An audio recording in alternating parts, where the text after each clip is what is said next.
wunderschönen guten Morgen. Schön sind Sie da, lassen Sie steigen. Komm on.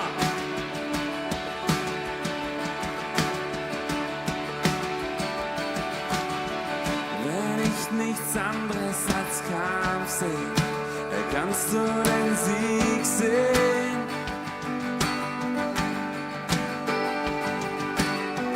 Wenn ich vor mir nur den Berg sehe, siehst du schon versetzt. Und wenn ich durchs finstere Tal gehe, dann wirst du mitgehen.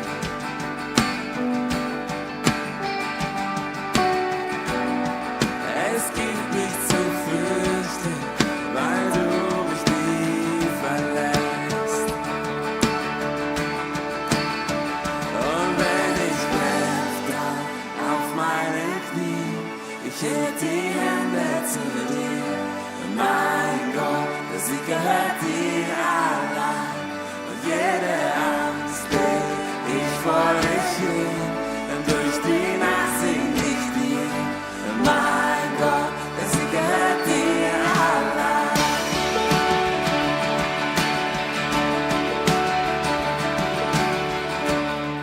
Bist du mein Gott für mich? Wer steht mir entgegen?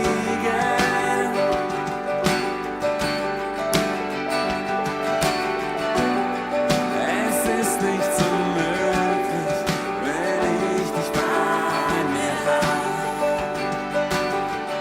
Ich sehe den Staub und die Asche, durch Schönheit und Segen.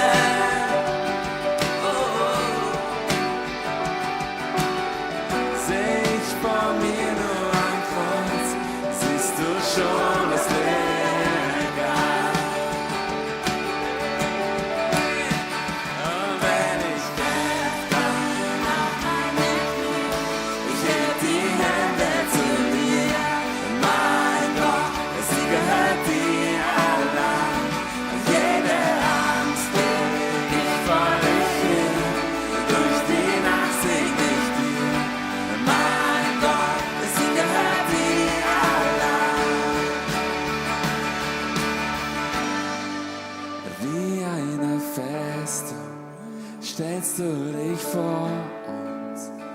Nichts kann der Macht und Stärke Gottes widerstehen. Du strahlst in den Schatten, siegst in allen Kämpfen. Nichts kann der Macht und Stärke Gottes widerstehen. Wie eine Festung stellst du dich vor uns. Nichts kann der Macht und Stärke Gottes widerstehen. Du strahlst in den Schatten, siegst in alle Kämpfen. Nichts kann der Macht und Stärke Gottes widerstehen. Wie eine Festung stellst du dich vor uns. Nichts kann der Macht und Stärke Gottes widerstehen. Du strahlst in den Schatten, siehst in alle Kämpfe. Nichts kann der Macht und Stärke Gottes widerstehen. Und wenn ich kämpfe auf meine Knie, ich heb die Hände zu dir. Mein Gott, der Sieg gehört dir allein. Und jede Angst leg ich vor dich hin, durch die Nacht sing ich dir. Mein Gott, der Sieg gehört dir allein. Und mein Gott, der Sieg gehört dir allein.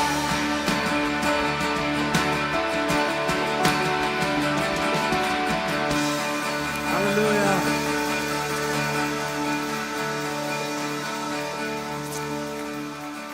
Ich wünsche euch allen einen wunderschönen Sonntagmorgen. Es ist so cool, dass du heute da bist. Und ganz herzlich wollen wir unseren lieben Werner Täufling heute begrüßen.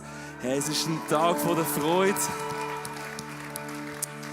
Und wir dürfen zusammen unseren Gott anbeten, ihn ehren, ihn feiern. Und egal, ob du heute zum ersten Mal da bist, ob du die Heime vom Livestream eingeschaltet hast, mich möchte euch herzlich einladen, dass wir miteinander unserem Gott Lieder singen. Das sind Gebete, die wir aussprechen, wo wir Sachen proklamieren. Und das erste Lied, das wir singen, das heisst Praise. Und darum geht es darum, dass wir Gott gross machen möchten, dass wir ihm singen können, ihm klatschen können. Wir haben einen guten Gott, darum lassen wir uns gerade einsteigen. Come on!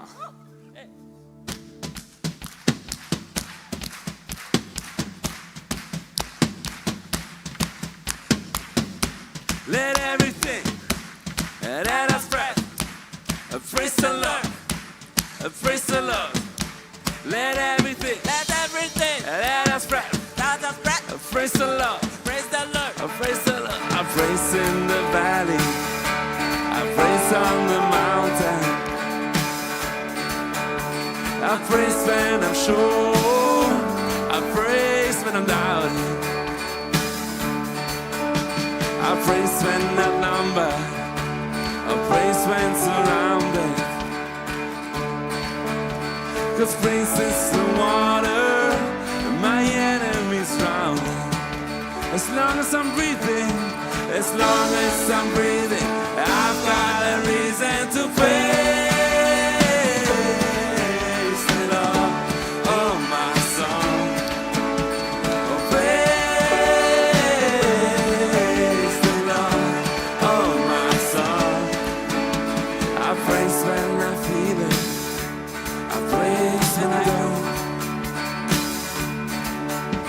I praise 'cause I know you're still in control.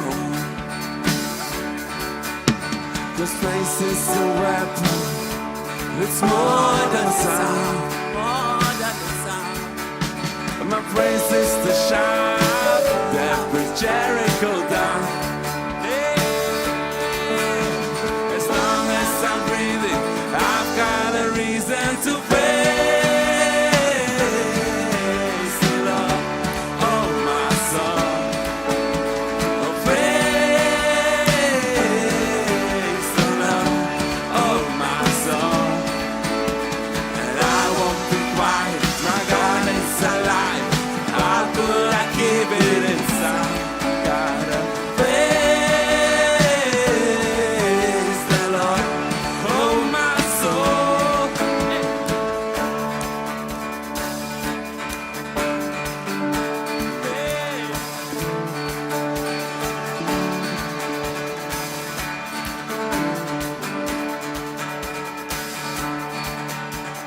Praise 'cause you're suffering, praise 'cause you reign, praise 'cause you rose and defeated the grave.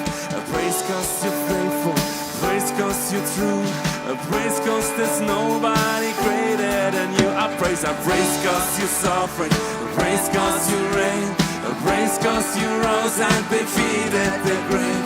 I praise 'cause you're faithful, praise 'cause you're true, praise 'cause there's nobody greater than you.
Praise the Lord.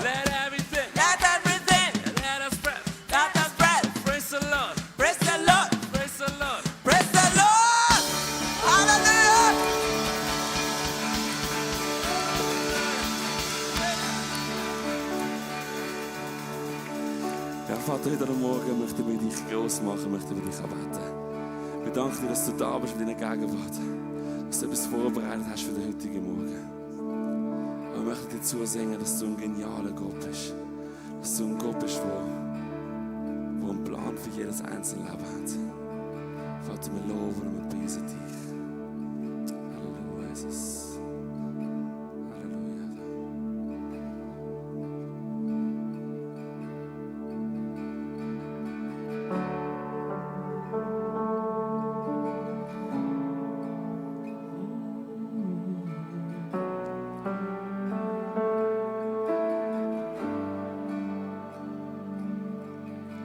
Du machst das Sonnenstrahl vom Morgen bis zum Abend spät. Du hebst auch das Herz von mir.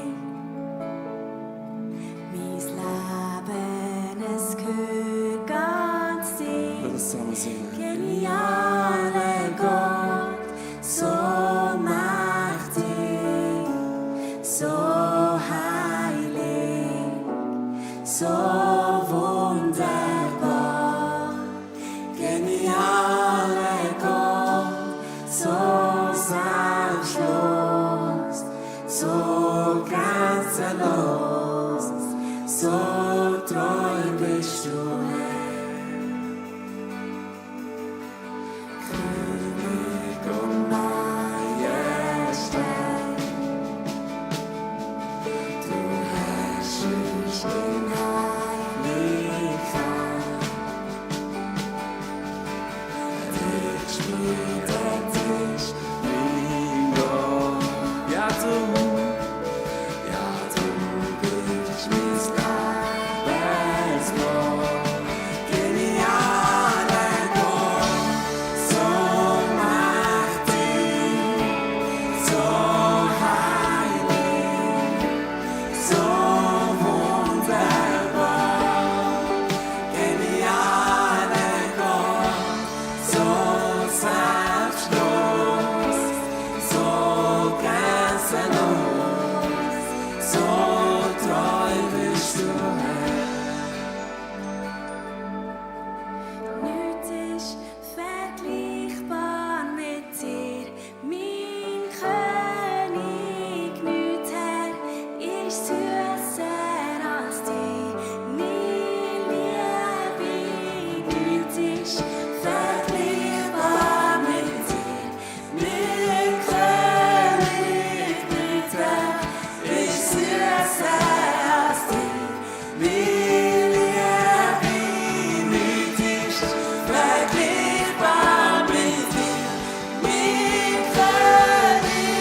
Nichts, Herr, ist süßer als dir, meine Liebe. Nichts ist vergleichbar mit dir, mein König.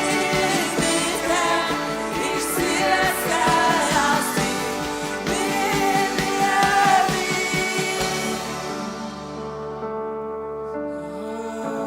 nicht ist vergleichbar mit dir.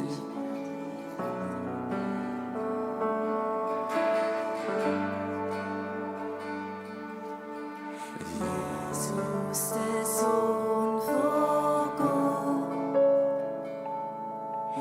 ist gekommen, um sein Leben zu lassen.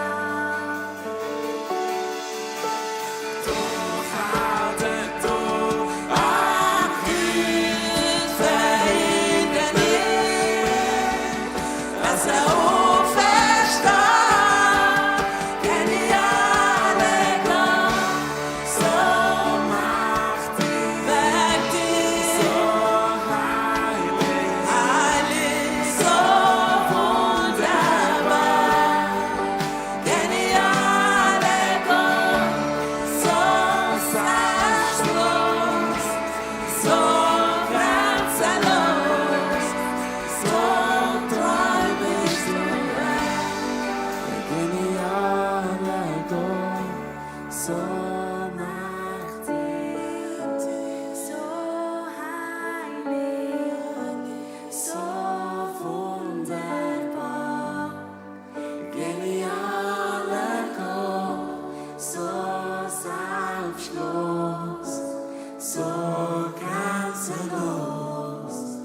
so treu bist du, Herr. Jesus, wir danken dir so fest heute Morgen für deine Treue. Dass wir da sein dürfen, ist ein riesiges Geschenk. Jeden Tag ist ein riesiges Geschenk. Wir danken dir, dass du dranbleiben bist mit uns, jeden Tag. Dass wir heute einfach da sein und dich feiern, deine Liebe feiern, deine Kraft feiern, die uns immer wieder hilft und befreit und weiterhilft und Zukunft gibt. Danke, dass du da bist, Jesus. Dass du jedem von uns begegnest. Du bist da zum Ermutigen, du bist da zum Stärken, du bist da zum Hoffnung geben, du bist da zum Helfen und zum Retten.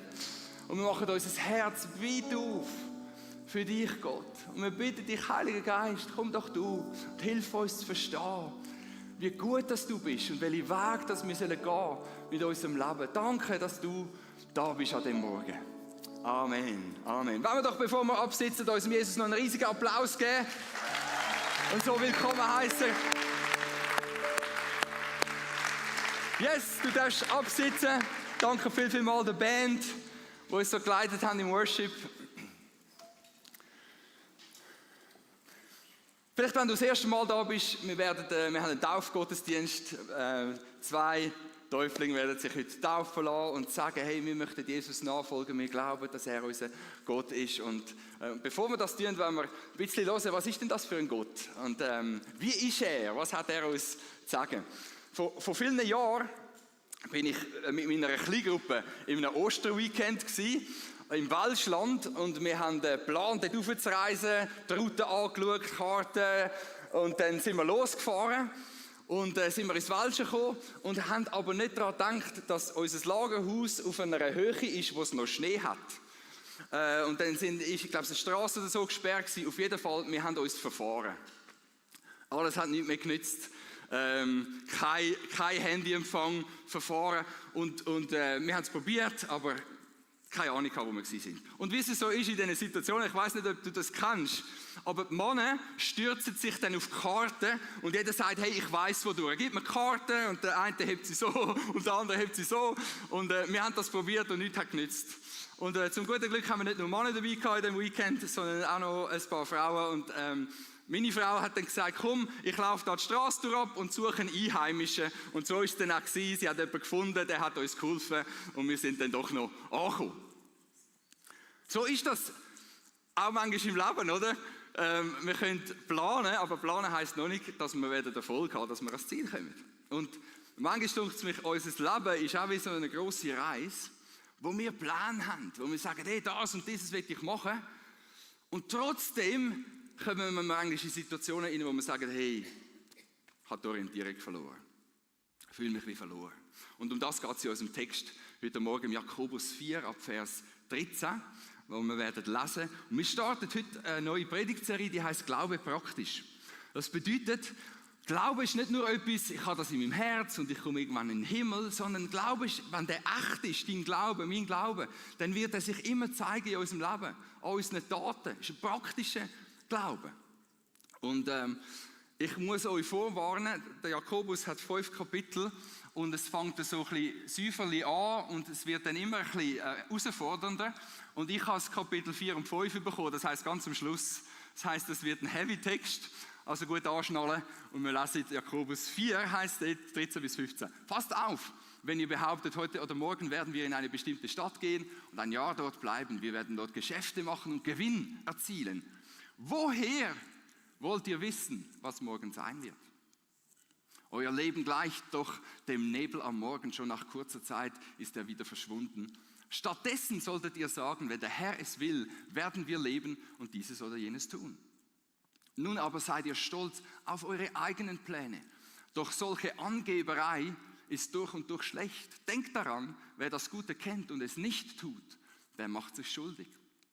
Seht euch vor, ihr Reichen, weint und klagt über das Schreckliche, das euch bevorsteht.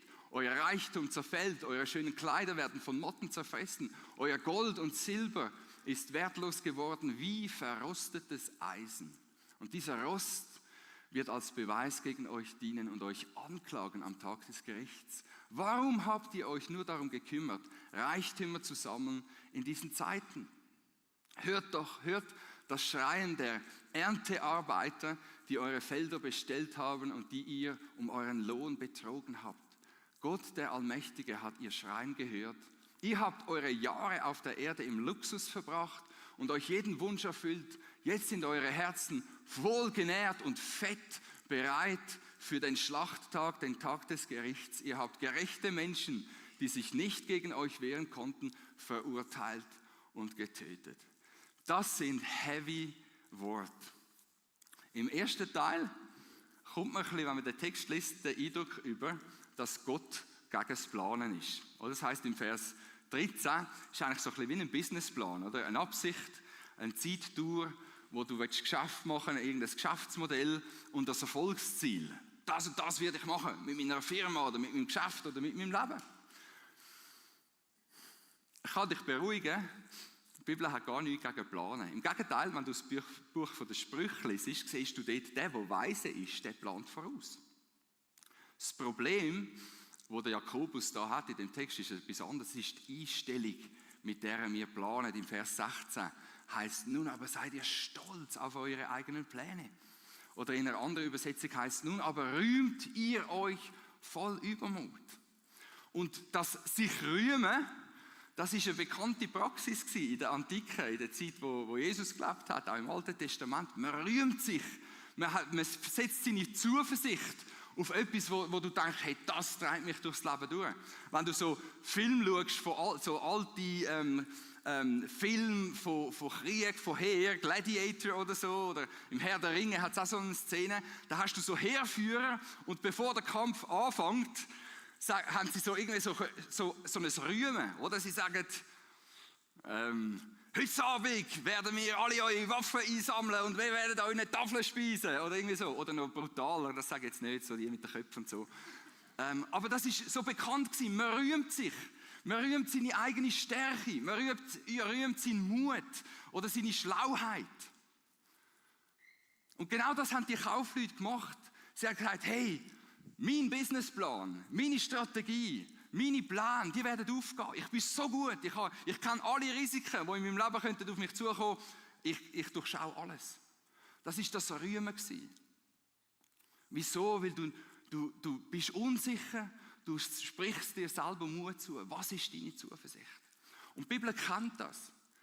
Im Alten, im Neuen Testament, sie sagt, hey, es ist mega entscheidend, in was du deine Zuversicht für dein Leben stellst. In Jeremia 9 heisst, hey, bist nicht stolz auf deine Weisheit, nicht stolz auf deinen Einfluss, deine Macht, bist nicht stolz auf deinen Reichtum. Wenn du dich rühmen willst, und dort ist das Wort wieder, nur wegen einer Sache sollen wir uns rühmen, dass wir Gott kennen und begreifen, dass er der Herr ist. Das soll unsere Zuversicht sein. Aber wir ganz, ganz ehrlich sagen, wir alle, die Bibel sagt das ganz klar, wir alle Menschen, wir haben unsere Zuversicht in so viele andere Sachen hineingesetzt. Aber nicht auf den Gott, der alles regiert. Nicht der Gott, der alles im Griff hat. Und das kann ganz verschiedene Töne. Ich habe ein paar Statements mitgebracht, heute auf der nächsten Folie. Gewisse Leute sagen, hey, ich habe 40 Jahre gearbeitet, jetzt geniesse ich meine Pension. Das habe ich mir verdient. Das ist quasi dein Schlachtruf, das ist deine Zuversicht, das ist dein Ruhm. Andere sagen, hey, egal was kommt, ich und meine Familie, wir gehen durch dick und dünn. Uns bringt nichts auseinander. Wir werden immer füreinander da sein. Und es ist wie so deine Zuversicht, das ist dein Ruhm. Andere sagen, ja, ich habe mich schon viel aus schwierigen Situationen herausgekämpft. Nichts wird mich überraschen im Leben. Und viele Schweizer sagen, Hauptsache gesund, bescheiden bleiben, oder? Das ist so unsere Tugend, bescheiden bleiben. Und eigentlich ist es auch so ein Schlachtruf. Vielleicht würde man heute sagen, hey, wenn du bescheiden bist, oder, dann hast du immer gutes Karma. Du hast das ist deine Zuversicht. Wenn ich schön bescheiden bleibe, mir nichts anmassen, dann wird es mir gut gehen im Leben. Und ein Stück weit, die Bibel sagt dem, es ist eine Illusion, dass wir unser Leben selber kontrollieren können. Und wir hören das immer und immer wieder. Und zwar, unsere Kinder hören es schon. Ich habe jetzt schon einige Disney-Filme geschaut mit unseren Kindern und es ist eigentlich immer das gleiche Tape. Es ist immer die gleiche Message. Es ist immer, hey, du kannst sein, was du willst. Du kannst, was immer das du willst sein, was immer das du willst erreichen, glaub an dich und du wirst es schaffen. Es ist das, ich kann mein Leben kontrollieren. Die herzige Elsa singt, ich bin frei, oder? Oder no rules, I'm free. Wir hören das schon früher. Und dann der nicht so herzige John Bon Jovi singt auch, oder? It's my life. Ich kann mein Leben kontrollieren. Es ist immer die gleiche Schallplatte. Aber, obwohl man das immer wieder hört, gibt es so, sagen wir mal, wie Störgeräusche in dieser Musik hinein. Und zwar die Realität vom Leben. Wir haben es in den letzten Monaten in der Zeitung gelesen, wie viel, ein wachsender Anteil von jungen Menschen, die psychisch leiden, die Angstzustände haben, in Depressionen hineinkommen, die sich selber verletzen oder sich das Leben nehmen. Weil die Risiken, Experten sagen, die Risiken vom Leben sind so groß und passen so nicht zu diesen Slogans, ich kann alles werden, die Welt wartet auf mich. Und es passt nicht zusammen. Und du kannst das nicht handeln. Aber nicht nur Jugendliche. Also ich glaube, das betrifft uns als gesamte Gesellschaft, dass wir sagen, hey, wir glauben, wir können unser Leben kontrollieren. Und dann, wenn es nicht so kommt, sind wir schockiert. Ich weiss nicht, ob du es mitbekommen hast, dass vor ein paar Wochen hat ein Flug von London nach Singapur hat müssen notlanden. Das war in der Zeitung wegen so starken Turbulenzen, dass sie das Ziel nicht haben können erreichen. Und sie sind zwar runtergekommen auf den Boden, aber es hat einen Toten gegeben und 85 Verletzte. Und das Bild im Flugzeug ist, du denkst, hey, was ist denn da passiert? Und wir denken, wie hat das können passieren? Das müsste man doch irgendwie voraussehen. Wir müssten irgendwie technische Geräte haben, wo man das kann umfahren oder so. Aber weißt du, was Statements sind in den Zeitungen? Piloten hätten nicht können voraussehen, was für Turbulenzen aufgekommen sind, weil wir unser Leben nicht kontrollieren können. Und nachher sagen wir, hey, wen muss man verklagen, wen muss man entlassen, wen muss man zur Kasse bitten? Weil wir so nicht gewöhnt sind, dass das Leben nicht kontrollierbar ist. Die Bibel sagt, wir sind nicht nur dumm, wenn wir meinen, wir können das Leben kontrollieren. Wir sind ignorant, wir sind selber schuld. Wir laufen blind durchs Leben, wir haben keine Ahnung, was kommt. Und trotzdem sind wir mega stolz auf unsere Pläne. Es ist wie wenn du, ich hoffe, niemand von uns hat das heute Morgen gemacht, aber wenn du so willst ins Auto einsteigen und sagen, hey, ich komme ganz sicher auf Silber. Verstehst du? Wir sind blind, wir haben keine Ahnung und trotzdem sagen wir, ich habe die Steuer vom Leben in meiner Hand. Und die Bibel gibt uns 2 Gründe, wieso das nicht so ist. Und der erste ist, wir haben keine Ahnung, was morgen ist. Wenn ich bei meinem Anlageberater bin, ja, wie geht es meinem Bankkonto, oder? Dann ist es so, ja, Prognosen sind so, aber wir wissen alle, wenn du ein bisschen nachfragst, ja, was ist denn mit dem und dem jetzt, mit der Kriegssituation und so, ja, wir wissen es auch nicht. Oder du investierst in ein Haus und heute ist das natürlich, das ist eine super Anlage im Moment, das Haus wird immer, man kommt immer mehr Geld über, wenn man das Haus hat können kaufen. Aber niemand weiß, was morgen ist. Ehrlich, niemand weiß, was morgen ist. Wir sind so stolz auf unsere Pläne. Wir meinen, wir wissen, was morgen ist und gleichzeitig haben wir riesige Sorgen. Vielleicht Leute, die sagen, hey, eigentlich habe ich geplant, dass wenn ich 35 bin, dass ich in einer festen Beziehung bin. Und jetzt bin ich schon 32, jetzt ist noch niemand in Sicht. Die Pläne, die du machst, führen dich noch dazu, dass du dir Sorgen machst, dass du nicht schlafen kannst. Und wir sehen das am ehesten beim Thema Geld. Und es ist spannend, dass nach dem Abschnitt, hey, ihr, die sagt, heute und morgen machen wir das, der nächste Abschnitt fängt genau gleich an. Nun zu euch, ihr Reichen. Weil die Bibel sieht da einen Zusammenhang. Wenn du denkst, du kannst das Leben kontrollieren und du hast noch Erfolg, dann meinst du, all das, was ich jetzt habe, ist meine Leistung gewesen. Du sagst, hey, ich bin der das Geld verdient hat. Ich habe die Fähigkeiten, ich habe das Glück gehabt, ich habe die Beförderung bekommen. Und darum, und die Bibel beschreibt das, du wirst denken, hey, all das Geld gehört jetzt mir, das ist meins, das habe ich mir verdient. Und darum heißt es im Vers 5 zum Beispiel, ihr habt euch eure Jahre auf der Erde im Luxus verbracht und euch jeden Wunsch erfüllt. Du sagst, hey, ich kann all das Geld brauchen. Das gehört mir, das ist niemandem anderem, weil es ist meine Leistung gewesen. Ich kontrolliere mein Leben. Und du bist in dieser Illusion, dass es tatsächlich so ist. Und dann sind es deine Kleider, deine Ferien, dein Haus, dein Auto. Und Vers 3 heißt es, ihr habt euch Schätze gesammelt. Und da kommt auch etwas von dieser Sorge rein. Hey, wenn ich mein Leben kontrollieren will, dann muss ich genug Geld haben. Auch für alles, was noch kommen könnte. Und das bedeutet, dass wir mehr Geld uns ansammeln, mehr Reichtum, mehr Sicherheiten, als wir normalerweise brauchen würden. Einfach aus dieser Sorge raus. Es muss verheben. Und weißt du, was passiert? Dein Herz verändert sich, wenn du deine Sicherheit aufs Geld setzt. Wenn du das Leben willst kontrollieren. Menschen, hey, ich habe so viele Leute gesehen, die haben angefangen zu streiten wegen Geld. Und zwar mit den Menschen, die sie eigentlich am liebsten haben. Du kommst in Streit mit deiner Familie, mit deinen besten Freunden, weil die Sicherheit so wichtig ist. Ich muss mein Leben kontrollieren. Und wir sind so versucht, zum Betrügen, zum irgendwelche Wege finden, zum unser Geld zu vergrößern oder unser Geld zu behalten. Es macht etwas mit unserem Herz. Wir sind mega stolz nachher noch, wenn wir sagen, ich habe das so billig kaufen und wir wissen mittlerweile alle durchs Internet, wie diese Sachen erstellt werden, produziert werden und dass Menschen nicht das bekommen, was sie sollten bekommen für ihre Arbeit. Aber es ist so ein Treiber, weil ich kontrolliere mein Leben und für das ist mein Reichtum da.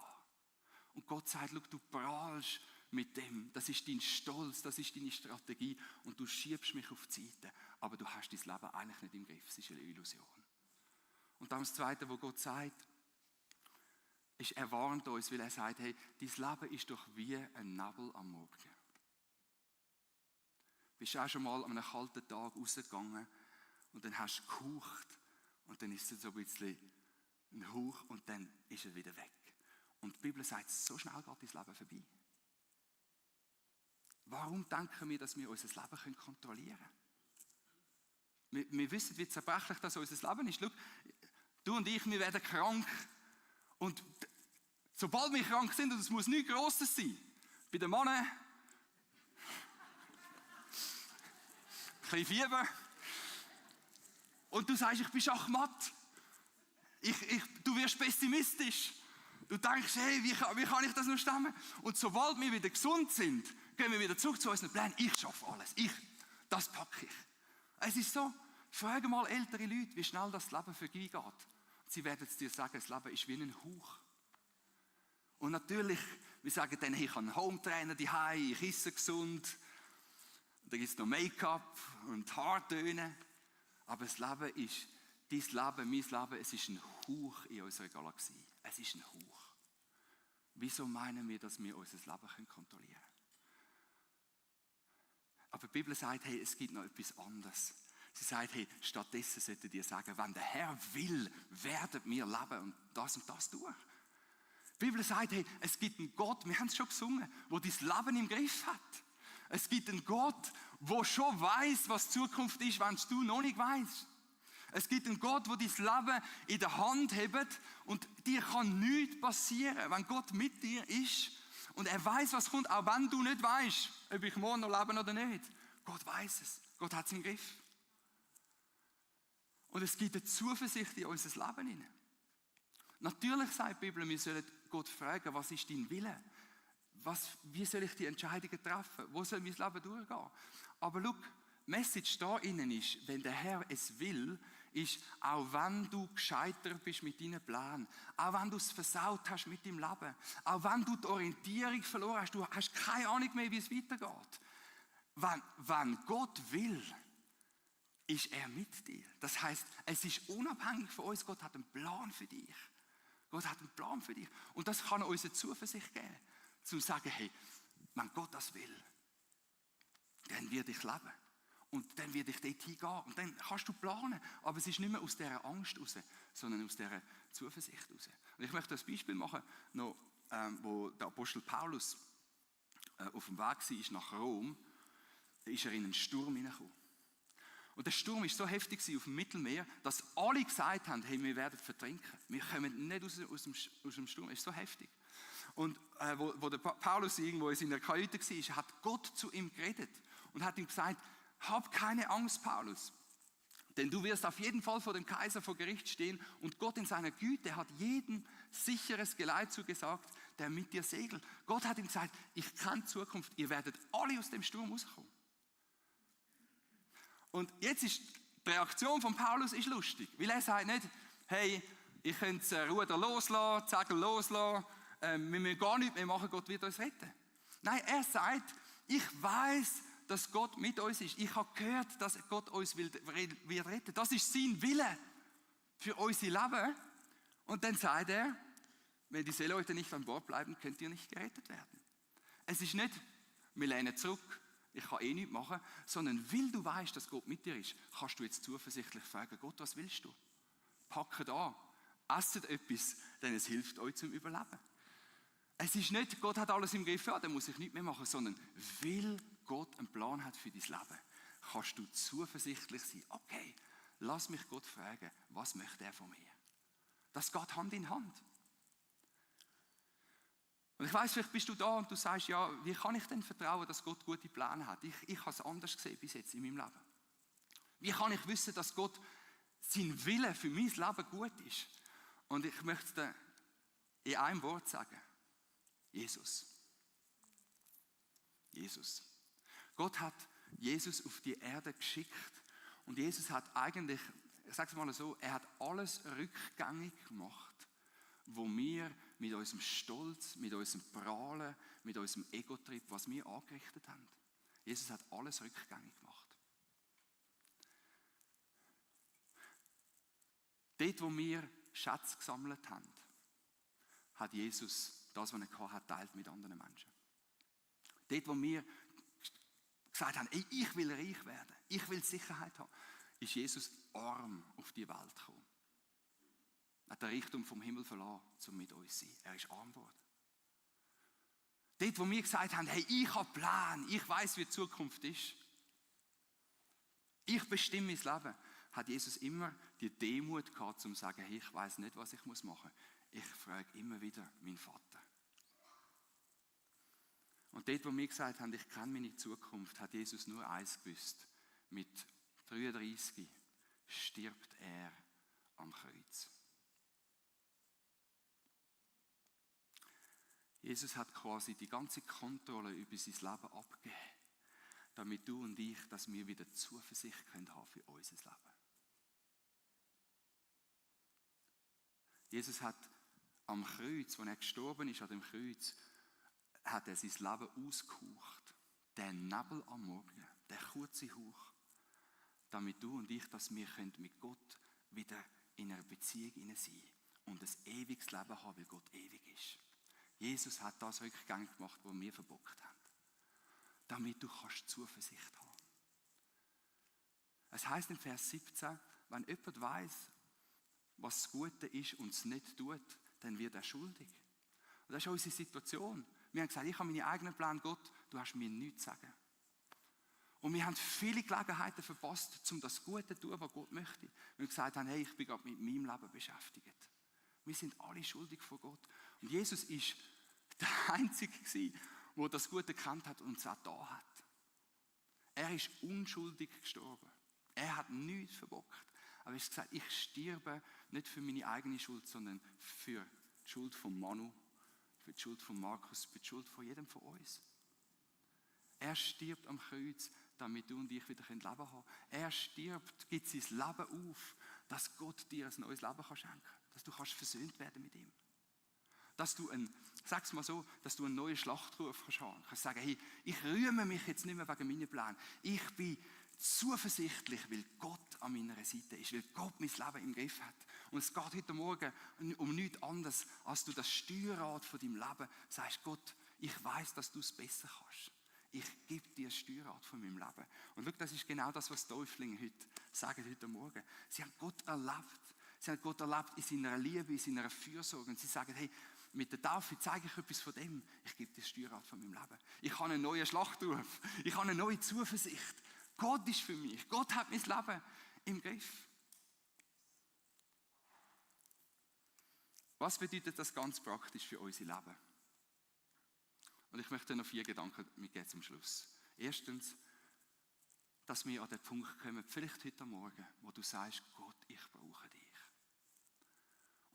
Und ich rede da zu Menschen, die vielleicht Gott noch nicht so gut kennen. Ich rede zu Menschen, die Gott schon 20 Jahre kennen. Schau, was Gott nicht möchte sein in deinem Leben, ist ein Ersatzrad. Ich habe alles probiert. Stimmt, ich habe noch Jesus im Gepäckraum rein. Und das ist eine ernste Message. Gott möchte nicht dein Pannenhelfer sein. Er möchte das Steuer von deinem Leben übernehmen. Weil wir merken, jede Sekunde, wo ich schnaufe, ist einfach, weil Gott mich liebt. Weil Gott mir Leben schenkt. Und dass ich sage, Gott, ich brauche dich. Ich weiß nicht, was morgen ist. Ich weiß nicht, was heute Nachmittag ist, aber du weißt es. Und ich möchte mein Leben dir anvertrauen. Den Hauch von meinem Leben möchte ich dir anvertrauen.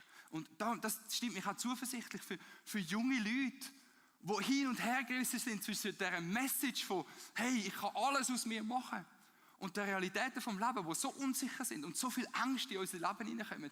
Ich kann dir sagen, mit Jesus hast du eine Zuversicht, wo du diesen Ängsten kannst begegnen. Gott will mit dir sein. Es bedeutet zweitens, dass du anfängst, die Sachen zu tun, dass du nachholst, was du versäumt hast. Gerade wenn du weißt, Gott hat deine ganze Zeit in seiner Hand, hey, darfst du den Mut haben, zu sagen, okay, Gott, was wäre jetzt das Nächste, was dran ist in meinem Leben? Ich möchte sagen, wenn Gott dir vergeben hat, deine Sünden vergeben hat und dir ein neues Leben geschenkt hat, vielleicht ist der nächste Schritt, dass du dich bei der nächsten Taufe, die kommt, dass du sagst, hey, ich stelle mich zu Jesus, ich lasse mich taufen. Vielleicht ist es in dem Gottesdienst, dass du merkst, hey, es ist etwas dran, ich sollte mich schon lange versöhnen mit einer Person. Ich schiebe es vor mir her. Ich sollte schon lange mein Leben aufräumen, bekennen, was ich gemacht habe und es in Ordnung bringen. Oder ehrlich sein mit meinen Freunden, ehrlich werden mit meinen Freunden.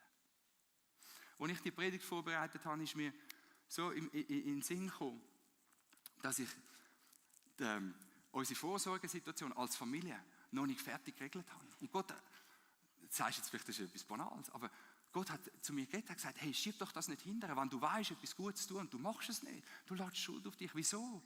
Mach doch das. Du hast Gott auf deiner Seite. Und ich muss es nicht mehr machen im Sinne von, ich habe Angst, keine Ahnung, was kommt. Nein, Gott ist bei mir, aber ich habe etwas Gutes tun in meinem Leben.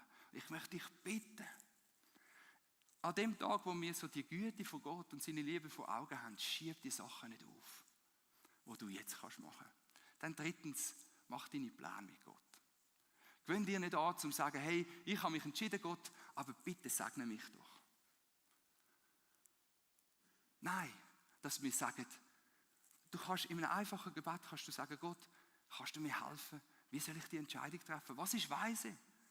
Wie lebe ich nicht in dieser Illusion, dass ich das Leben selber kontrolliere? Was möchtest du? Das ist der Grund, wieso wir die Bibel lesen. Wir probieren jeden Tag einen Abschnitt zu lesen oder einen Vers zu lesen und dass Gott unsere Gedanken kann füllen mit seinen Absichten, mit dem, was gut ist für unser Leben.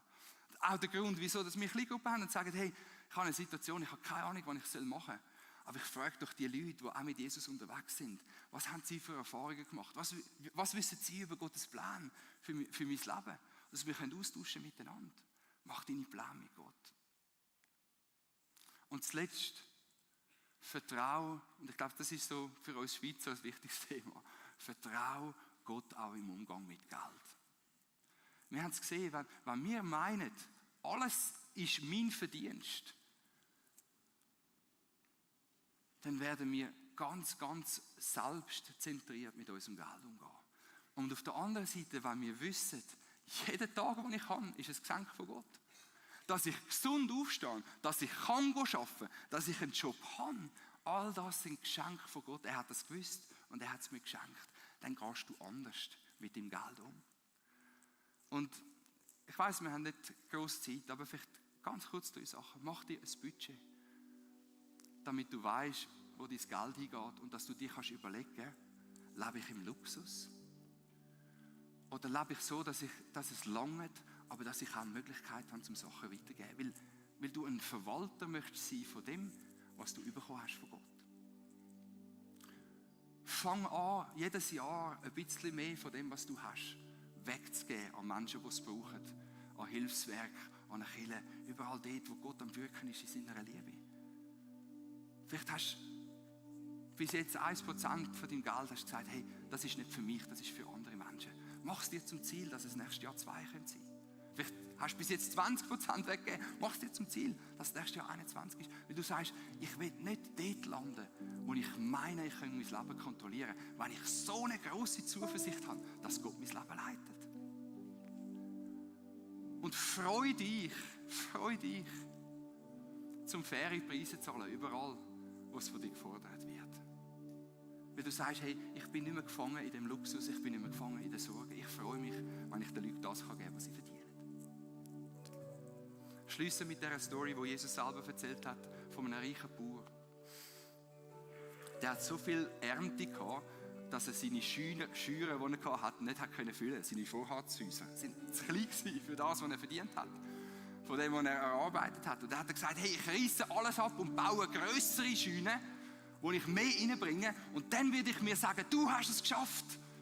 Jetzt kannst du dich zur Ruhe setzen. Iss, trink, geniess das Leben. Und Gott sagt ihm, du bist so ein Narr. Gott sagt ihm, in dieser Nacht wirst du sterben und dein Leben wird von dir zurückgefordert werden. Und was ist denn mit all dem, was du dir angehäuft hast? Wir wollen nicht so leben. Wir wollen leben in dem Vertrauen zu Gott. Wenn der Herr will, wird ich leben und das und dieses zu. Komm, wir beten noch miteinander. Gott, ich danke dir für deine Ermutigung, heute an dem Morgen dir zu vertrauen. Dass wir sagen können, meine Zuversicht muss nicht mehr länger sein in dem, was ich kontrollieren kann, sondern in dem, was du im Griff hast. Und du tust gerade jetzt, gehst du durch die Reihe mit deinen Impulsen, mit deinen Worten, mit deiner Liebe. Du greifst an unsere Herzen und hilfst uns raus. Dort, wo wir das Steuerrad in der Hand haben und blind sind für das, was morgen ist. Hilfst uns ihnen in das Vertrauen zu dir. Gott, ich bitte dich, dass du uns jetzt unser Herz aufmachst. Dass wir Schritte gehen können. Menschen, die dich noch nicht kennen, dass sie plötzlich sehen, wie real, wie fürsorglich, wie gut, wie souverän dass du bist. Und dass es zu unserem Besten ist in unserem Leben. Dass Menschen, die sagen, Gott, ich brauche dich, dass sie erleben, wie du in ihr Leben kommst. Und die Sachen sich anfangen zu verändern zum Guten. Sie merken, wie du sie liebst, wie du sie nie wirst im Stich lassen. Und wenn wir das nächste Lied singen, Jesus, möchten wir dir unsere Zuversicht aussprechen, unser Vertrauen aussprechen. Und du meinst es gut.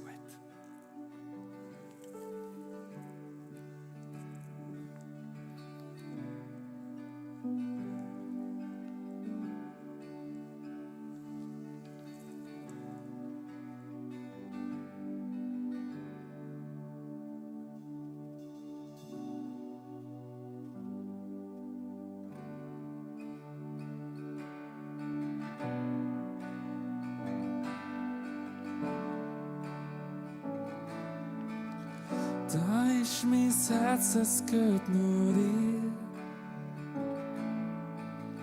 Mit offenen Händen stehe ich vor dir.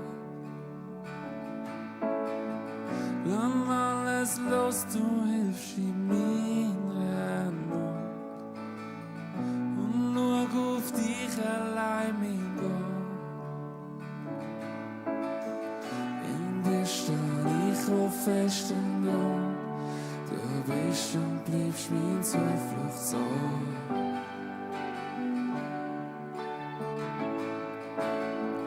Und was auch immer noch wird geschehen, ich wähle deine Gegenwart.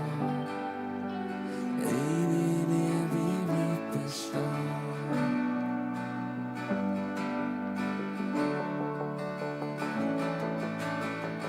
Da ist mein Herz, es gehört nur dir.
höchsten Grund.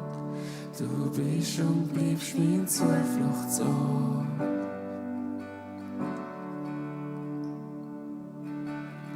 Und was auch immer noch wird geschehen, ich wähle deine Gegenwart. Deine Liebe bleibt bestehen. Yes. So starke Message von dir, Manu. Danke so viel mal. Und genau, geben wir ihm doch einen Applaus. Eigentlich hat der Manu schon so viel gesagt, um was es jetzt geht, weil wir dürfen heute miteinander Taufe feiern. Wir dürfen feiern, dass 2 Menschen da sind, die sagen, Jesus ist nicht nur ein Ersatzrad in meinem Leben, sondern er ist Steuerrad und ich möchte ihm alles angeben. Ich möchte noch kurz einen Moment Zeit nehmen und auch erklären, hey, was ist denn Taufe überhaupt und wieso taufen wir keine Kinder bei uns? Wir glauben als Kirche ganz fest, dass Taufe ein Bekenntnis zu Gott ist, dass wir da gerade unsere beiden Täuflinge haben, die sagen, hey, ich möchte das bezeugen, dass ich mit meinem Leben zu Jesus dazugehöre. Sie haben beide eine Entscheidung getroffen und Taufe ist ein Zeichen vor der sichtbaren und der unsichtbaren Welt, dass sie zu Jesus gehören. Darum machen wir das da als Kirche, darum dürfen wir diesen Schritt mit ihnen zusammen heute feiern. Es ist eigentlich ähnlich wie bei einem Ehering. Ein Ehering, viele von euch sind wahrscheinlich nicht an meiner Hochzeit dabei gewesen, aber wenn ihr den Ehering an meinem Finger seht, dann wisst ihr, dass ich eine Frau habe und ich zu ihr gehöre. Und genau so ist es auch bei der Taufe. Die beiden lieben Menschen sagen, hey, ich gehöre zu Jesus. Und die Taufe, das ist nichts Magisches. Sie haben nachher nicht irgendwie einen grösseren Glauben oder irgendwelche speziellen Fähigkeiten oder ein Freiticket in den Himmel, sondern es ist wirklich ein sichtbares Zeichen von ihrer Entscheidung, die sie im Herz getroffen haben. Und wir machen das im Wasser, um das wie symbolisieren. Jesus ist für uns gestorben und sie tauchen ab und geben ihr Leben so wie an und stehen wieder auf zu dem neuen Leben mit Jesus zusammen. Jetzt habe ich sehr viel geredet. Jetzt wollen wir diesen beiden doch einen grossen Applaus geben, dürfen auf die Bühne kommen.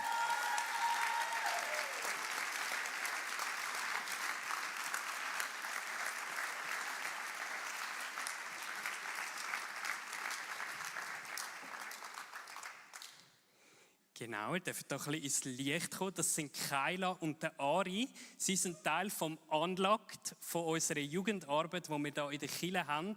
Und sie haben beide die Entscheidung getroffen und wir dürfen jetzt noch ein bisschen etwas aus ihrem Leben hören. Und ich möchte sagen, hey, wir sind mega stolz auf euch, dass ihr den Mut habt und diesen Schritt heute macht. Genau, wir fangen bei dir an, Kyla. Du bist ja christlich aufgewachsen. Erzähl uns doch mal ein bisschen deine Geschichte, die du mit Gott zusammen hast. Also genau, ich bin eigentlich in der Kirche aufgewachsen. Meine Eltern haben mich und meine Geschwister schon dahin gebracht, als wir noch ein bisschen kleiner waren. Und als ich dann ein bisschen älter geworden bin, haben sich unsere Umstände geändert. Und darum sind wir nicht mehr so regelmäßig in die Kirche gekommen. Aber ich bin trotzdem noch in die RR gegangen, Royal Rangers. Das ist so wie eine christliche Party für die es nicht kennen. Und dort konnte ich halt trotzdem auch vor allem in den Lager mega viel erleben mit Gott und auch anderen Gläubigen, was mir auch gut durch die Zeit geholfen hat. Und ich habe immer noch sehr gute Freundschaften von dort, was ich auch sehr schätze an dem. Schön. Und du bist ja auf England gegangen und das ist nachher so wirklich ein Wendepunkt in deinem Leben gewesen. Was ist dort genau passiert? Also vor 2,5 Jahren bin ich dort gewesen, für ein halbes Jahr. Und ich hatte schon die Beziehung mit Gott gehabt, aber sie war vielleicht eher im Hintergrund gewesen, weil ich halt auch keine Kirche hatte oder andere gläubige Kollegen dort. Und durch das ist eben das vielleicht wie nicht die erste Priorität gewesen, ein bisschen in den Hintergrund gerückt. Und als ich dann zurückgekommen bin, hat eine sehr gute Kollegin auch gefragt, ob ich wieder in die Jugend komme. Und das habe ich gerne wollen und ich bin auch schneller regelmäßig gekommen. Und das ist dann vielleicht auch so wie, dass ich jetzt eher den Unterschied, oder dort dann eher den Unterschied gemerkt habe, was gefehlt hat. Weil einfach so, also die Kirche, aber auch andere Christen, aber auch die Beziehung mit Gott, das ist alles wie so ein Zufluchtsort. Und ein Ort, wo ich immer hinkommen kann, egal wie schlecht es mir geht, ohne dass man für irgendetwas verurteilt wird. Und man wird einfach mit Liebe empfangen. So stark. Kyla, wieso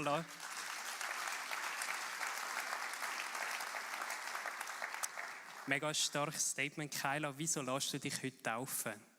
Also, ja, das ist mit einem Zufluchtsort. Und es ist einfach so, Gott gibt so einen Frieden und eine Liebe, wo man in keiner anderen Person finden kann. Und er ist immer da und er geht nie weg. Und darum werde ich das auch. Danke vielmals fürs Erzählen.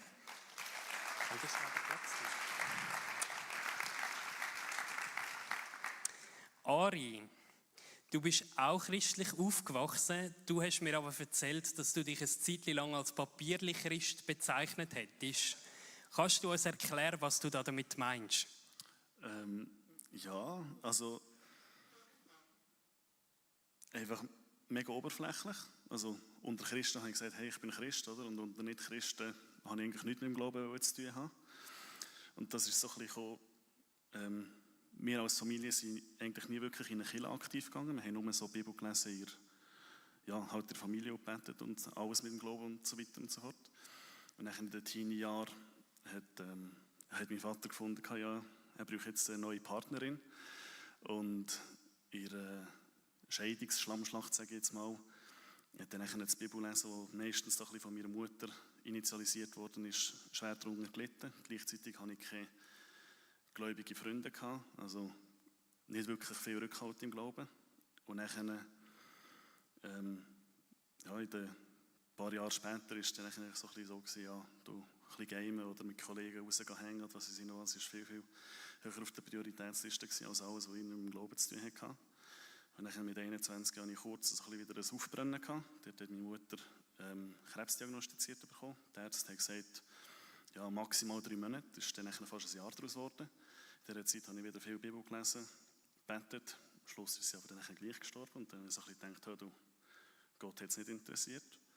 Ich meine, heute, wenn ich so darauf zurückschaue, ist es so ein bisschen, hey, es waren 9 extra Monate, die er uns geschenkt hat. Oder? Es hätte auch nur die 3 sein oder weniger. Und ja, dann habe ich dort die 2, 3, also ich meine, bis letzten Herbst habe ich meine 3 Geschwister großgezogen. Und so die 2, 3 Jahre direkt nach dem Tod von meiner Mutter habe ich eigentlich mehr oder weniger so ein bisschen gedacht, hey, du, Gott, kannst mir gestohlen bleiben. Mega eine bewegte Geschichte. Wo ist so ein bisschen der Wendepunkt in deiner Geschichte gekommen, wo du gemerkt hast, hey, Gott interessiert sich trotzdem für dich? Ja, das sind so, ich weiß nicht, es waren so zwei Wendepunkte eigentlich gewesen. Jemand aus der Kirche hier hat mich immer mal wieder gefragt, die aus dem Unlocked und Next kennen sicher, der Corrado, hat mich immer wieder gefragt, hey, oder, willst du mal mitkommen? Und ich habe immer eigentlich eine Ausrede gehabt oder eine Ausrede gesucht. Und irgendwann vor 3 Jahren im Frühling habe ich dann halt keine Ausrede gehabt.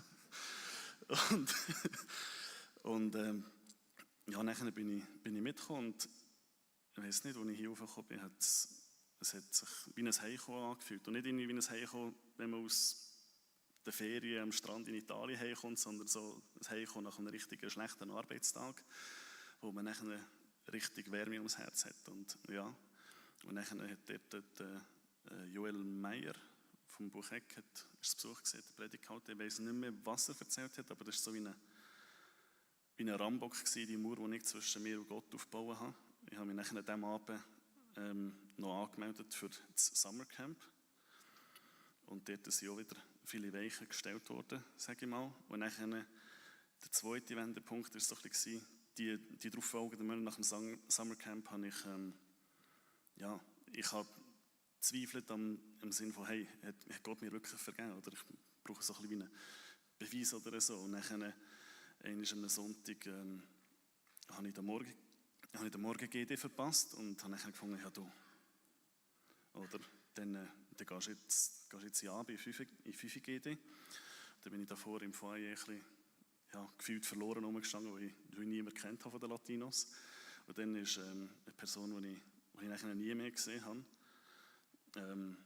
zu mir angekommen und gesagt, hey du, oder, ich soll dir ausrichten, Gott will, dass du weißt, dass dir vergeben ist. Und das war das ist mega eingefahren und dann seither weiss ich, oder das war so ein bisschen der Beweis, oder? Seither weiss ich mit Gewissheit, dass Gott mit mir da ist und dass er mir vergeben hat. Mega stark.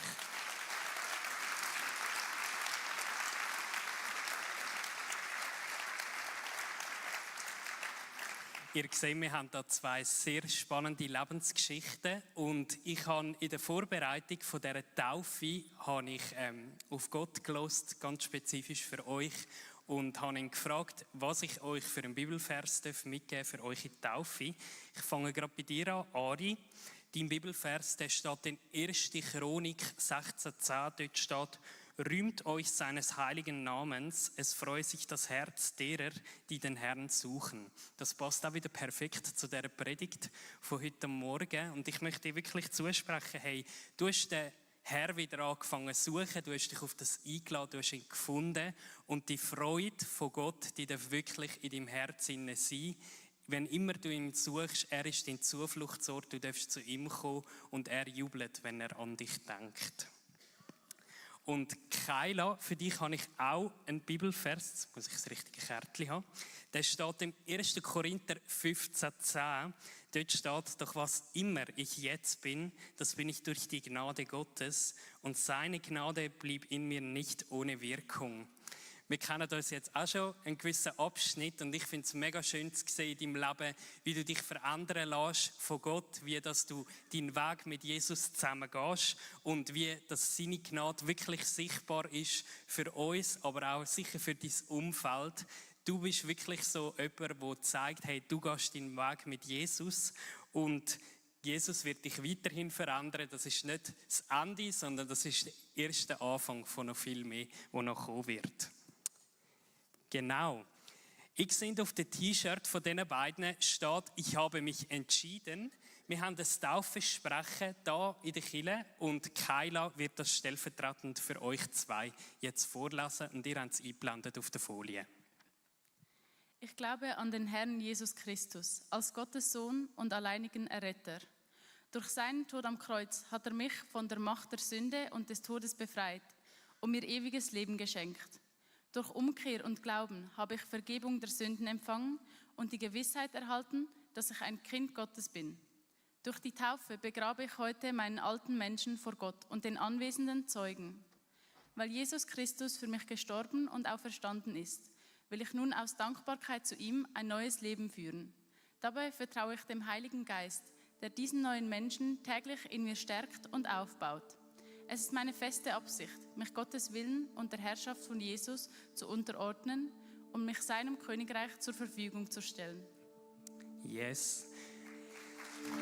Das ist euch ein Applaus. Ihr habt das Taufversprechen vorher auch unterschrieben, weil das wirklich das ist, was ihr heute Morgen Ja dazu sagt. Dann würde ich sagen, wir gehen hinterher, machen uns bereit für die Taufe und ihr dürft nochmal ein Worship-Lied hören.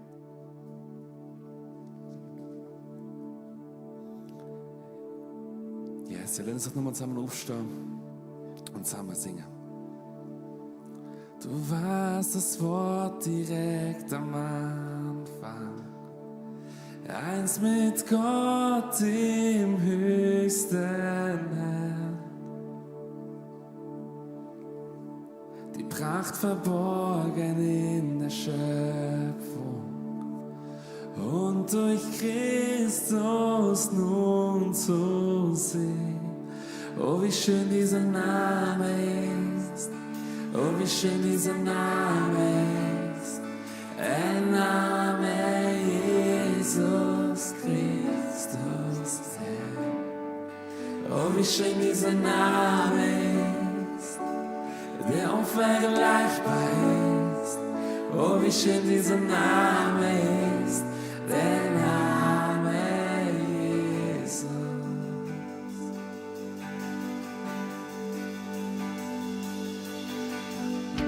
Den Himmel wolltest du nur mit uns, so brachtest du Jesus ihn her.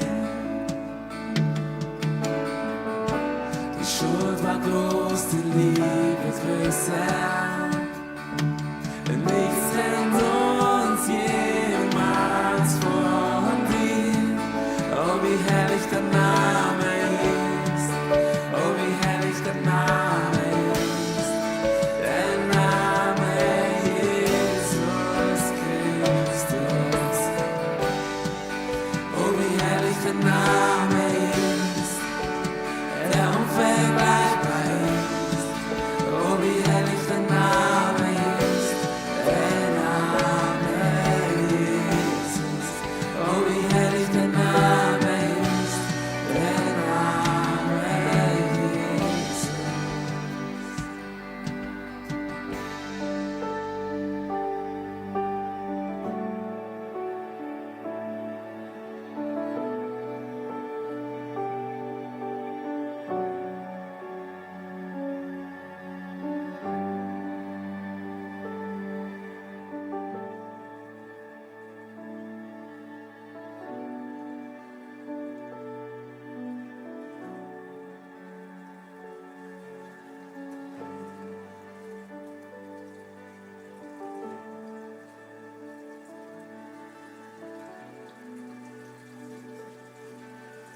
Ja, Kyla, ich möchte dich wirklich aufgrund von deinem Bekenntnis möchte ich dich taufen. Ich möchte das auch für dich beten. Herr, danke so vielmals für das Leben von der Kyla. Danke für das, dass sie in ihrem Leben sagen, dass du wirklich da gewesen bist, dass du sie siehst, dass du ihre Zufluchtsort bist, dass sie bei dir ein Zuhause finden. Danke für alles, was du mit ihr schon durchgegangen bist. Danke, dass du sie weiterhin auch stärkst, dass sie mit dir weiterhin den Weg gehen dürfen. Und danke, dass sie das Zeichen machen von der sichtbaren und unsichtbaren Welt, dass sie zu dir gehört, Jesus. Ich möchte dich segnen im Namen vom Vater, vom Sohn und vom Heiligen Geist.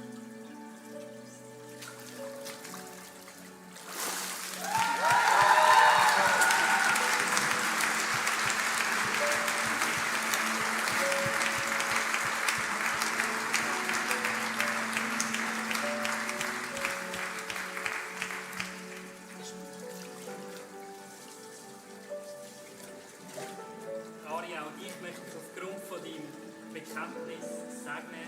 Ich danke, Herr, für das Leben von Ari. Danke, dass du ihm auch durch den Zerbruch und durch das, was bei ihm war, wirklich bei ihm bist, dass er dafür merkt, du interessierst dich für ihn, du hast einen Plan für ihn. Danke, dass er heute vor dir stehen und das Zeichen machen vor der sichtbaren und unsichtbaren Welt. Er gehört zu dir und wir möchten ihn auch segnen in deinem Namen, Jesus Christus.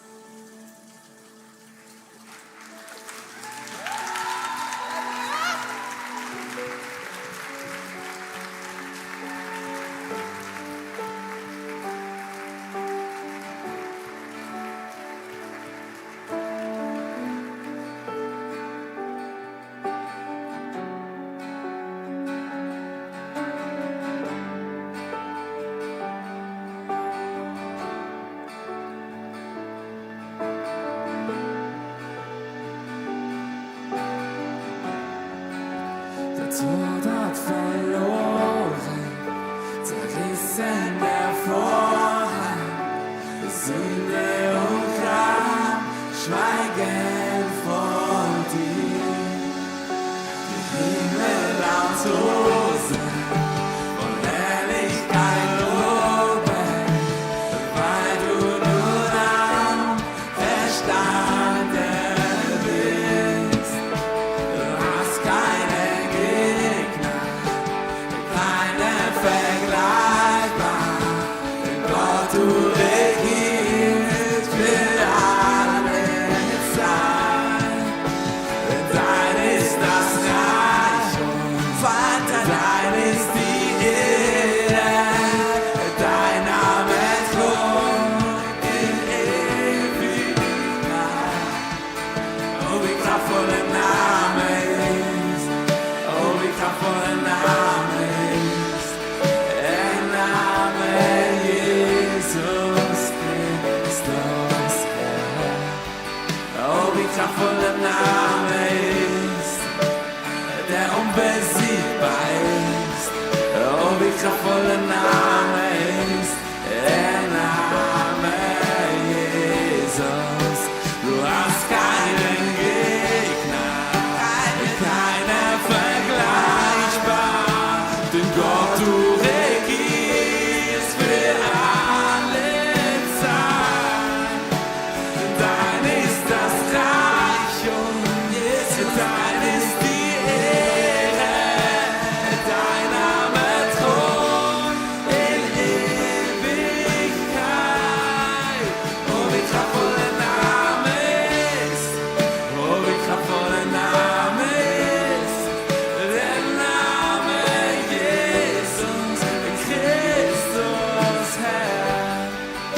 Zeugnismoment hören, was für ein toller Moment, wo Menschen neue Entscheidungen treffen dürfen. Und ich weiss nicht, vielleicht hat dich heute Morgen auch etwas angesprochen, etwas, wo der Mann gesagt hat, der mich angesprochen hat, ist, hey, dass wir Gott neu möchten suchen, ihn neu möchten an erste Stelle setzen. Und wir möchten nochmal zusammen das Lied singen, und da ist mein Herz. Und ich lade dich ein, in dieser Zeit, dass du vielleicht ganz bewusst Gott mal fragen, was ist bei dir momentan dran? Wo gibt es Sachen, wo du deinen Plan hast, wo du Gott neu angeben darfst? Lass uns das zusammen singen.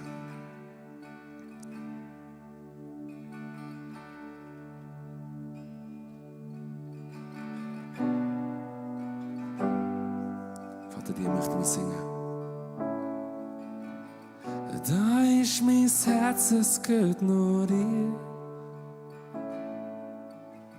Mit offener Hand stehe ich vor dir.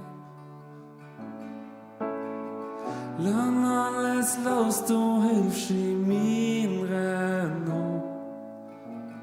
Und schau auf dich allein, mein Gott. In dir stehe ich. In dir stehe ich auf festem Grund.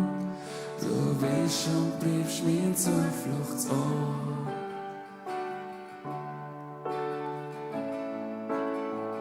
Und was auch immer noch wird geschehen, ich wähle deine Gegenwart. Deine Liebe bleibt bestehen. Da ist mein Herz. Da ist mein Herz, es gehört nur dir. Mit offener Hand stehe ich vor dir. Lass alles los, du hilfst in meiner Not. Und schau auf dich allein, mein Gott. In dir stehe ich auf festem Grund. Du bist und bleibst mein Zufluchtsort.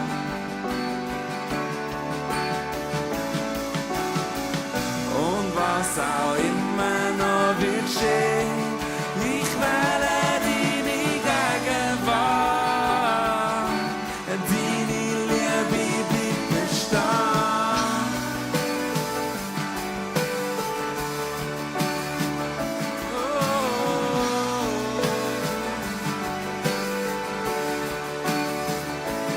Du bist heilig, du bist heilig, du bist heilig, mein Gott.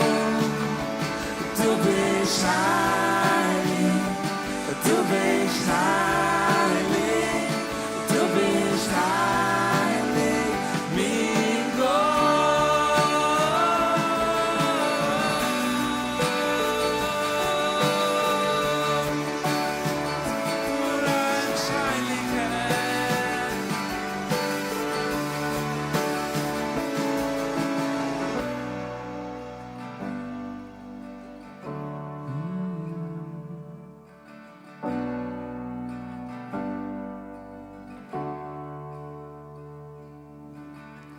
In dir stehe ich auf festem Grund. Du bist und bleibst mein Zufluchtsort.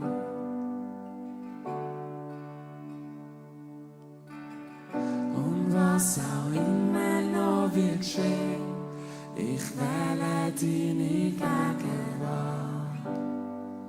Deine Liebe bleibt bestehen.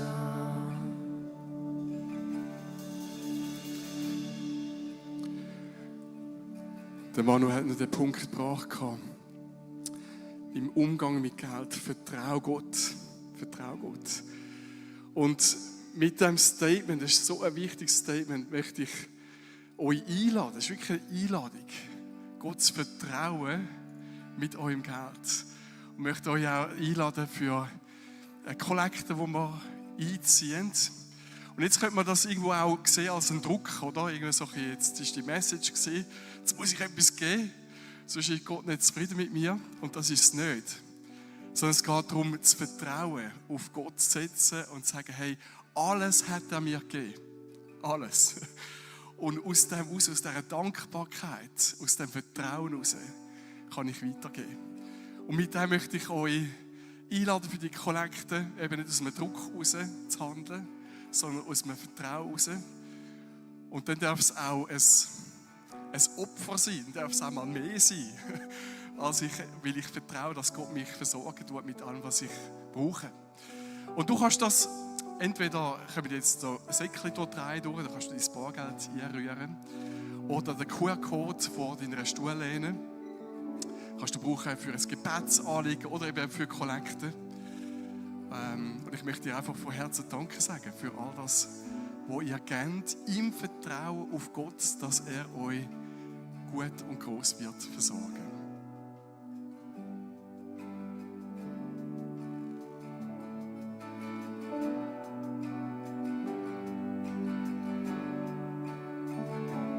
Du bist heilig, du bist heilig, du bist heilig, mein Gott. Du bist heilig, du bist heilig, du bist heilig, mein Gott. Du bist heilig, du bist heilig, du bist heilig, du bist heilig, mein Gott. Du bist heilig, du bist heilig, du bist heilig, mein Gott. In dir stehe ich auf festem Grund. Du bist und bleibst mein Zufluchtsort.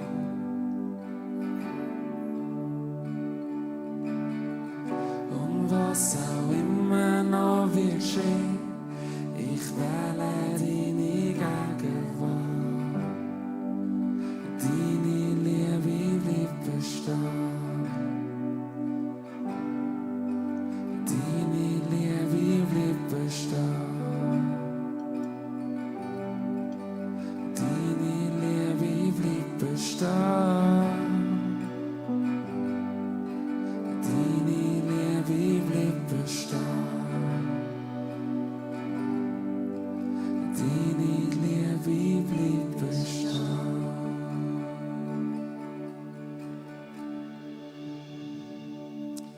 Wow, so gut. Und vielleicht hat es dich auch berührt, beschenkt worden heute. Und du sagst, hey, ich möchte mehr von dem haben. Es gibt mehr. Es gibt wirklich mehr bei Gott. Und wir können unser ganzes Vertrauen auf ihn setzen. Er sorgt gut für uns. Wir haben heute, nach dem Gottesdienst, haben wir eine Roadshow. Das ist so eine Aufgabe- und Dienst-Roadshow. So wie eine Art Jahrmarkt. Weil ganz viele Sachen laufen und sind gelaufen, damit so ein Gottesdienst überhaupt möglich ist. Ganz viele verschiedene Aufgabenbereiche, Dienstbereiche. Und wenn du sagst, hey, ich würde gerne irgendwo mal sehen, was es alles gibt, ich würde gerne Teil sein von dieser Silber Family, dann gibt es 7 verschiedene Aufgabenbereiche, wo du kannst schauen gehen. Dort werden auch Teams dort sein, da kannst du sie anhauen, also ganz freundlich anhauen. Und kannst sie fragen, was macht man dort, wie sieht das aus? Und es hat auch so Flyer zu jedem von diesen verschiedenen Bereichen, wo drauf steht, was es braucht, was die Voraussetzungen sind, was du erwarten kannst. Du kannst das mit einem QR-Code, kannst das abfotografieren, kannst dich anmelden, kannst dich informieren, kannst mal ein bisschen umgehen bei all diesen verschiedenen 7 Bereichen, eben so wie im Jahrmärz. Und mal schauen, gibt es etwas, wo mir Freude machen würde. Und all die sagen, ich bin regelmäßig da, Silber ist meine Family, geht mal um, wenn du noch keine Aufgabe hast oder keine Verantwortung. Wenn du das erste Mal da bist, darfst du einfach auch mal rumlaufen und schauen, was es da gibt. Und mach etwas, nicht weil es das braucht, sondern weil Gott dir eine Fähigkeit gegeben hat, eine Leidenschaft, eine Freude. Und geh mal und schau es an. Es gibt auch so Booklets, die heißen Move, wo alle Bereiche drin sind von uns als Gemeinde. Die kannst du mal anschauen. Nächste Woche, nächste Gottesdienste haben wir einerseits am Freitag haben wir das Unlocked mit dem Matthias Bösiger am 8. Das ist für alle junge, erwachsene, junge Leute. So. Und dann haben wir am Sonntag, am nächsten Sonntag, am 10. Das Thema ist auch wieder praktischer Glaube. Und das Thema ist, wie wir Vorurteile überwinden. Jeder hat so Vorurteile. Wie wir Vorurteile überwinden. So. Jeder hat so Vorurteile. Und komm unbedingt wieder mit der Susanne Kulthoff. Wird ein super Sonntag sein. Dann haben wir für all die das erste Mal da sind, möchte ich das nochmal zeigen. Haben wir so Welcome-Gouverne, da innen hat es Gummibärli, da hat es Gutschein für einen Kaffee, für einen Mittag. Komm unbedingt raus, Welcome Desk, und hol dir so eins, wir würden dich gerne kennenlernen. Wenn du sagst, hey, das hat mich mega berührt heute Morgen, ich möchte gerne einen Schritt machen, dann lade ich dich auch ein, Welcome Desk Ministry. Rechts von dir gehen jetzt die Lampen an und dort kannst du hingehen und für dich beten lassen, dich segnen lassen. Vielleicht hast du auch eine Frage, vielleicht hast du auch irgendetwas, wo du sagst, hey, ich bin krank, ich brauche Gottes Eingreifen. Dort hat es ein Team, das für dich beten tut. Und dann für all die Hunger haben, es gibt Spinat und Schinken. Spinat und ja, die nicht so gerne Spinat haben. Spinat und Schinken, Strudel und Salat für 5 Franken. Ich wünsche euch einen ganz schönen Sonntag, auch die im Livestream rein. Und es wäre mega schön, dich wieder zu sehen. Macht's gut. Ciao zusammen.